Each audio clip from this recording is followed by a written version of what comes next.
my older sister, Evangelist Wairimo, Fem Church, the Bishop who has given us a wonderful, wonderful sermon this morning. Let me say it's always a pleasure, always a joy to come and join you in praise and worship.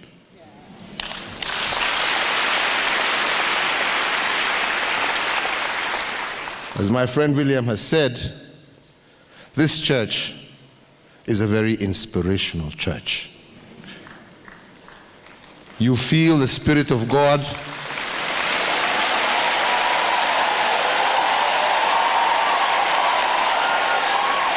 flowing through each and every one of you. And I always leave here feeling much better than when I came.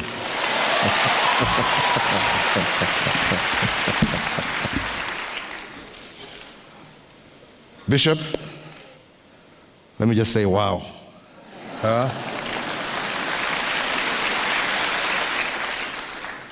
That we are in a process of change. And that change belongs to each and every one of us. It resides in each and every one of us. It does not reside in a single person. It does not reside in the president. It does not reside in any institution of government, but it resides in each and every one of us. That the power to transform resides in you, my sister, and in the thousands who are in this church, and the millions who are listening to us on TV or over the internet. And it is for us to harness that power. And indeed, Kenya is in a stage of transformation. And we must come together, as Bishop has said, and fight that which prevents us from transforming.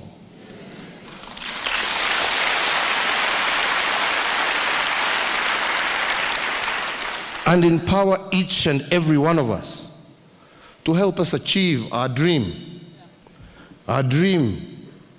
that every child in Kenya can have access to a good education. Our dream that every Kenyan can have access to quality health care. That every Kenyan can have a decent meal on their table. That every Kenyan can have a decent roof over their heads. And that every Kenyan can get a decent job that fills him with pride and dignity. This is where we must go. But as Bishop has told us, we must fight. And we have to fight those forces that prevent us from achieving our dream.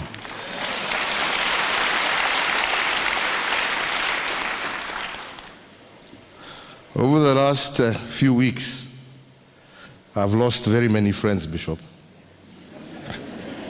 Because I've been receiving so many calls that, how can you just sit there and watch all this destruction going on? You must stop it. And I said, well, it's difficult to stop. It's difficult to stop not because we love to destroy, but because we must fight impunity.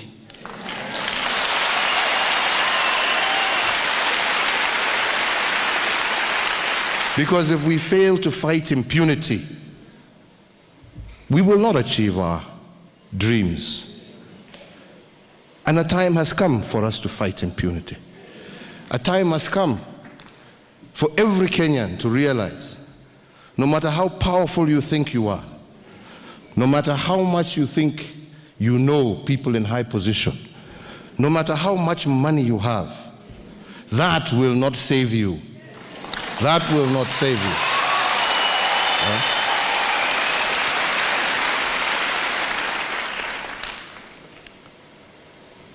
We must recognize that for this country to succeed, we must fight impunity.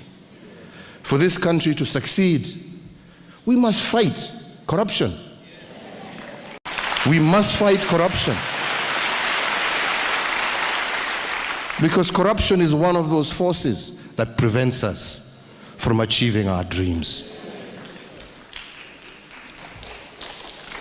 We must reach to a stage in our country where it is not who you know, that you know the president, that you know the minister, that you know who is who in which office. That should not be what makes a human being. No, it shouldn't be how much money you have. We should begin to judge ourselves by the character of our spirit. Who are we? We must begin to judge by the abilities and talents that God has given us, and He has given us plenty. We must begin to reward on the basis of what a human being has done, the talent that God has given you, the innovation that God has given you, the ability to use your hands. These are the gifts that God gave us, and He wants us to use them. Use them to better our own lives and to better the lives of our brothers and sisters. And indeed it is possible. Indeed it is possible. I believe it's possible. And I believe that we need to join together and fight this battle, because surely that is the only way that our dream will become a reality. So as we were told, let us lose friends. We will gain others as we move forward.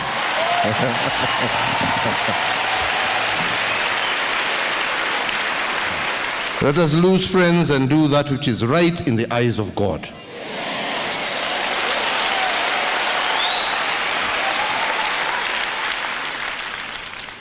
So really, mine is to say, let us just remember that one word, that the power of change resides in each one of us. And let us gift ourselves a nation where, irregardless of who is in power, irregardless of who is in authority, that cannot change each individual's ability to achieve his or her dream. Let us create a society that respects and treasures and values hard work, that values integrity, and let us develop a nation that has a conscience. And that conscience be driven, again, as we have been told, by the Holy Spirit, because we are a nation of God.